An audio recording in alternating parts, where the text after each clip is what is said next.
Comment gérer sa perte de poids pendant les fêtes? C'est la troisième vidéo sur le sujet et je vais te donner un éventail de réponses un peu plus global. Et aujourd'hui, j'aimerais vraiment que tu comprennes que finalement, il n'y a pas de bon ou de mauvais choix. Ça va dépendre de ton point de vue, de comment tu te sens. Je sais que psychologiquement, j'ai des clientes qui ne veulent pas prendre de poids pendant les fêtes parce qu'elles sentent que si elles lâchent un tout petit peu de lest, c'est fini pour elles. Si elles lâchent un peu, elles vont décrocher parce qu'elles ont une mentalité tout ou rien et elles le savent, elles fonctionnent comme ça. Donc elles vont plutôt être très strictes pendant les fêtes et faire en sorte de pas prendre un gramme.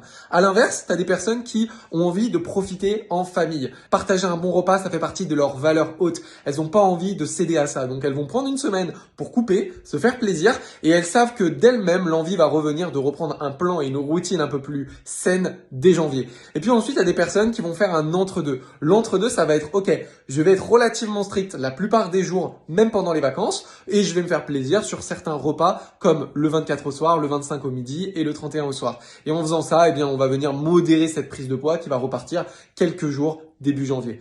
Dans quel team est-ce que tu te places? Est-ce que tu es plutôt à l'extrême, je veux pas prendre? Est-ce que tu es dans l'extrême, je me fais plaisir? Ou est-ce que tu es dans un entre-deux? Dis-le moi dans les commentaires et à demain pour une prochaine vidéo.